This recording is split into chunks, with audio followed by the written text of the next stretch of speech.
Hello दोस्तों, the dark side में आप सभी का स्वागत है। आज हम बात करेंगे एरिया 51 के बारे में।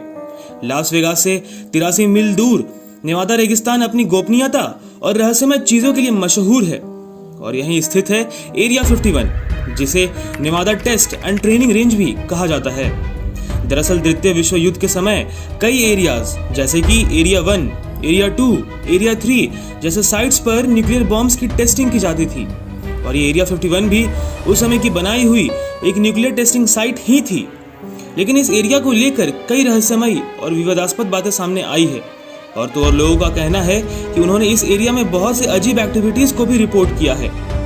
ये एक ऐसी रहस्यमयी जगह है जहां अमेरिका के सीक्रेट रिसर्चर्स एलियंस और यूएफओ को लेकर दुनिया भर के वैज्ञानिक और तर्कशास्त्री बहस करते आए हैं। कई लोगों का मानना है कि एरिया 51 में यूएफओ और एलियंस का अस्तित्व है, तो कई वैज्ञानिक इससे इनकार भी करते हैं। वर्ष 1997 में एक radio show coast to coast AM में एक अनजान इंसान ने रियल टाइम में फोन कॉल किया और वो ये दावा करता था कि वो पहले एरिया 51 में काम कर चुका है, वहाँ का एक फॉर्मर एम्प्लॉय है। ये कॉल ने पूरी दुनिया को चौंका दिया और तो और लोगों को ये सोचने पे मजबूर कर दिया कि क्या ऐसा भी हो सकता है। आइए सुनते हैं रेडियो के उस हैरान कर देने वाले रिकॉर्डेड क्लिप को।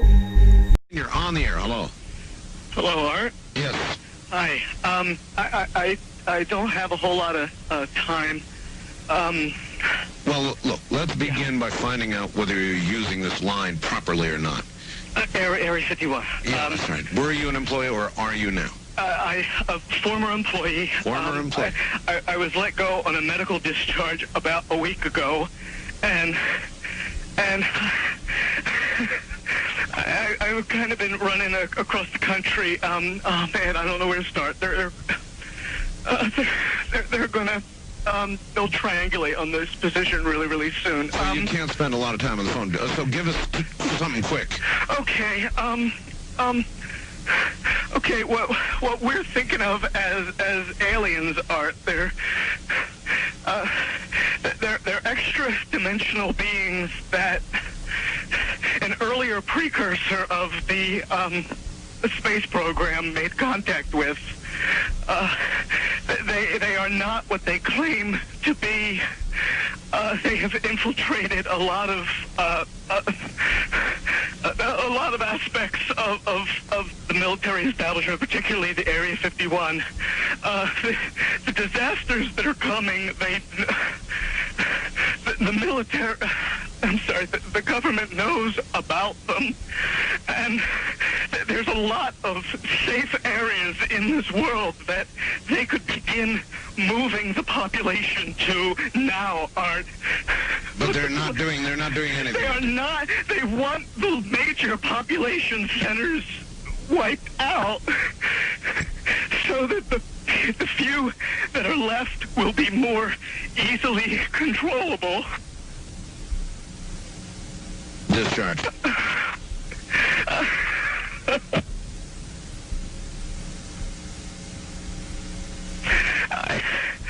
I started getting.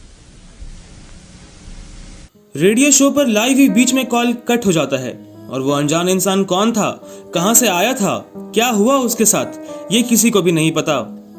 चलिए अब हम एरिया 51 के पीछे की रहस्य की बात करते हैं, लेकिन वो जानने से पहले हम ये जान लेते हैं कि एरिया 51 आखिर है क्या। दिन था 2 जुलाई 1947 जब न्यू मैक्सिको के रोजविल में एक अनआइडेंटिफाइड फ्लाइंग ऑब्जेक्ट यानी यूएफओ दुर्घटनाग्रस्त हो जाता है। कहा जाता है कि एक उड़ती हुई तस्तरी जमीन पर आ गिरी थी जिसमें एलियंस भी सवार थे और उन एलियंस को एरिया 51 में रखा गया है। इस यूएफओ की दुर्घटना की बात पूरी दुनिया में आग की तरह फैल जाती है और वहीं अमेरिकी सरकार इस बात को छुपाने के लिए एरिया 51 को रेस्ट्रिक्टेड जोन घोषित कर देती है। जमीन के अंदर अंडरग्राउंड सेंसर लगा दिए जाते हैं और साथ ही कोई भी पैसेंजर एयरक्राफ्ट, हेलीकॉप्टर और यहाँ तक कि मिलिट्री एयरक्राफ्ट को भी इस एरिया के आसपास भी आने नहीं दिया जाता। इतना ही नहीं, वहाँ के सिक्योरिटी टीम के एक्स गार्ड जिसका नाम था फ्रेड डनहैम, जिसने नेशनल ज्योग्राफिक चैनल के एक इंटरव्यू के दौरान ये बताया कि उसे ये ऑर्डर मिले थे कि अगर कोई भी इंसान उस बाउंड्री के आसपास भी दिखाई देता है, चाहे वो कोई भी हो, तो उसे गोली मार देना। साथ ही आपको ये जान के आश्चर्य होगा कि इस एरिया के चारों तरफ मैग्नेटिक सेंसर्स भी लगे हुए हैं, जो कि इस एरिया के आसपास आने वाले सभी व्हीकल्स और एयर व्हीकल्स को सिग्नल देकर रोक देती है। और साथ ही व्हीकल्स के स्पीड को ट्रैक किया जाता है और वो सारी इंफॉर्मेशन और अपडेट्स वहाँ की सिक्योरिटी टीम तक जाती है। ये जोन इतनी रेस्ट्रिक्शंस में रखी गई है कि ड्रोन्स तो दूर, यहाँ किसी भी सैटेलाइट को एरिया 51 की फोटो ऊपर से लेना मना है।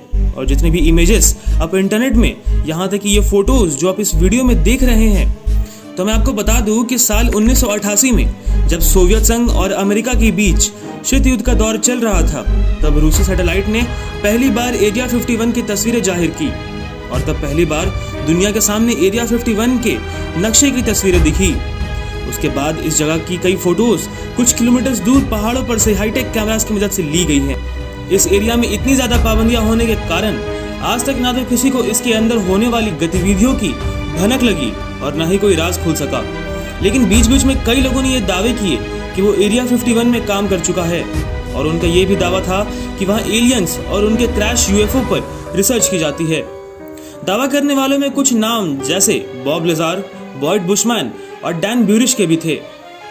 बॉब लेजार 1989 के एक इंटरव्यू में बॉब दुनिया के सामने आया और उसने ये क्लेम किया कि वो पहले एरिया 51 के S4 डिपार्टमेंट में काम किया करता था और उसने ये बताया कि S4 डिपार्टमेंट में पहाड़ों के बीच करीब 9 बंकर्स बनाए गए हैं जो कि सिर्फ यूएफओज और एक्स्ट्रा टेरेस्ट्रियल एक्टिविटीज के लिए यूज की जाती है, जहां उनकी टीम एलियंस के यूएफओज को एग्जामिन करती है और उनके टेक्नोलॉजीज को समझने की कोशिश करती है और ये पता लगाती है कि आखिर ये स्पेसक्राफ्ट इतनी तेज गति से और बिना ईंधन के ऑपरेट कैसे करती है। आपने एलिमेंट नंबर 115 के बारे में तो सुना ही होगा और अगर नहीं सुना तो आइए जानते हैं।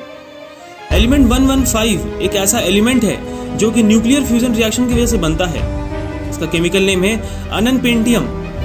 ऐसा माना जाता है कि इस एलिमेंट का हमारे पृथ्वी पे मिलना बहुत ही मुश्किल है और तो और ये एलिमेंट 115 वास्तव में 2003 में डिस्कवर हुआ था और साल 2015 में जाके इसे पीरियोडिक टेबल में अननपेंटियम के नाम से जगह मिली थी।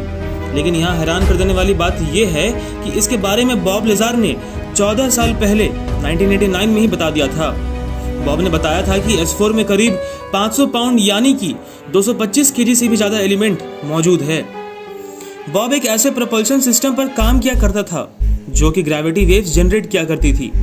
ये ग्रेविटी वेव्स एक एंटी मैटर जनरेटर की मदद से बनाया जाता था जो कि एलिमेंट 115 के इस्तेमाल से ही चलता था, जिसकी वजह से एलियंस के स्पेसक्राफ्ट बिना किसी ईंधन के उड़ सकते थे। ग्रेविटी वेव्स के बारे में एल्बर्ट आइंस्टाइन के समय से ही काफ़ी बातें चली आ रही है, लेकिन किसी के पास भी इसका कोई साइंटिफिक प्रूफ या कोई साइंटिफिक एक्सप्लेनेशन नहीं है। बॉब लेजार के हिसाब से ये एलियंस धरती पर हजारों सालों से आते रहे हैं और आगे भी आते रहेंगे।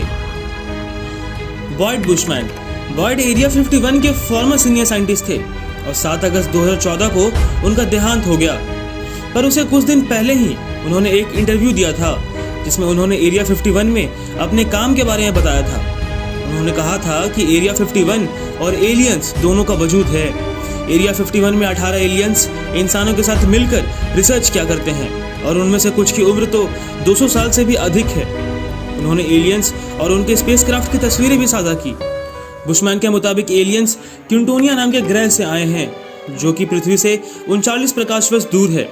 यानी इंसान अगर प्रकाश की गति से वहां पहुंचने की कोशिश भी करता है तो उसे 39 वर्ष लग जाएंगे। पर उन्होंने बताया कि एलियंस इस दूरी को अपने यान से महज 45 मिनट में ही पूरी कर लेते हैं। उन्होंने ये भी बताया कि एलियंस बात करने के लिए टेलीपैथी का इस्तेमाल करते हैं, यानी कि वो आपके मन की बात पढ़ लेते हैं। अगर आपके मन में कोई सवाल है तो अगले ही पल उस सवाल का जवाब आप खुद अपने ही शब्दों में देते हुए पाएंगे। डैन ब्यूरिश 2004 में लोगों के सामने आया और उसने भी कई चौंका देने वाली बातें लोगों को बताई। डैन एरिया 51 में काम कर चुका है और इस बात का वो दावा भी करता है। उसने बताया कि उसने ना सिर्फ यूएफओ और एलियंस को देखा है बल्कि उनसे बात भी की है।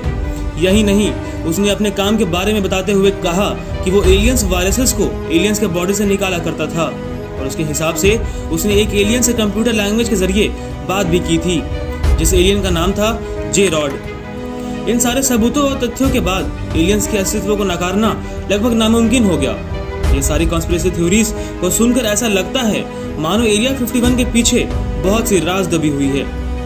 पर आश्चर्य की बात तो ये है कि आधिकारिक रूप से इन सारे तथ्यों और सबूतों को झुठला दिया गया।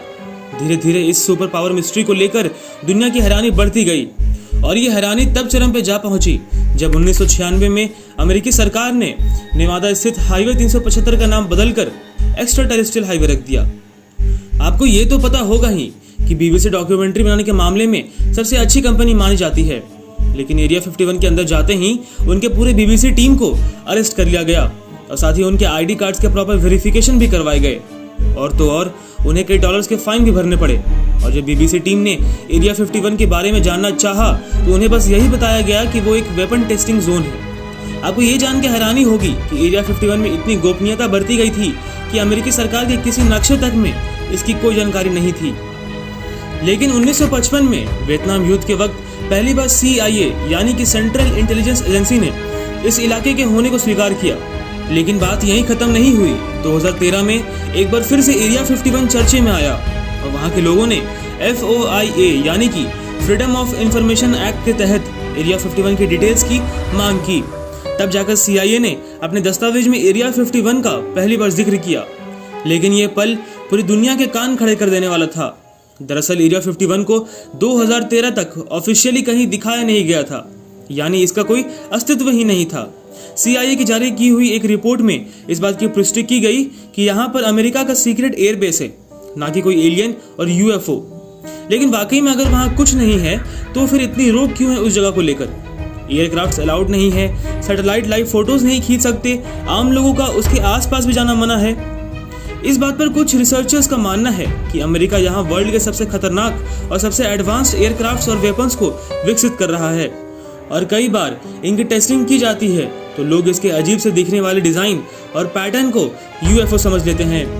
उनके हिसाब से अमेरिका के सबसे एडवांस्ड एयरक्राफ्ट जैसे कि B-2 split bomber, F-117 night hawk area 51 में ही बनाए गए थे, जो कि रडार और सैटेलाइट को भी चकमा दे सकते हैं।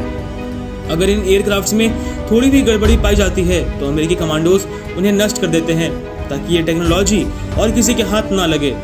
अमेरिकी एयरफोर्स, CIA और नासा ने सुपरसोनिक और साइंस में किए गए अपने विकास को दुनिया से छुपा कर रखना चाहता है। वो इन उपकरणों का इस्तेमाल युद्ध के दौरान किया करता है। शायद इसीलिए द्वितीय विश्व युद्ध के बाद अमेरिका दुनिया का सबसे सुपर पावर देश बनता चला गया और वहीं एरिया 51 का रहस्य गहराता चला गया, जहां एडवांस टेक्नोलॉजी को रहस्यमय तरीके से विकसित किया जा रहा था। आज लगभग 60 साल बाद US एयरफोर्स दुनिया की सबसे एडवांस एयरक्राफ्ट और एडवांस टेक्नोलॉजी की वजह से नंबर 1 एयरफोर्स है। हम एग्जैक्टली ये तो नहीं जानते कि वहाँ किस तरह के प्रोजेक्ट्स पर काम किया जा रहा है, लेकिन इतना ज़रूर है कि वहाँ काम करने वाले लोग एरिया 51 की तरह ही अपने अंदर रहस्यों को समेटे हुए हैं और हमें यह सोचने पर मजबूर करते हैं कि दुनिया में ऐसी हज़ारों वेपन टेस्टिंग लोकेशंस हैं, पर किसी पर तो आज तक सवाल नहीं उठाए गए। फिर एरिया 51 में ही ऐसा क्यों? द डार्क साइड के आज की वीडियो में बस इतना ही। अगर आपको हमारे ये वीडियो पसंद आया हो तो इस वीडियो को लाइक, शेयर और कमेंट करना ना भूलें और हमारे चैनल से जुड़े रहने के लिए इसे सब्सक्राइब जरूर करें। हम ऐसे ही साइंस फिक्शंस, मिस्ट्रीज और रहस्य के नई नई वीडियोस आप तक पहुंचाते रहेंगे।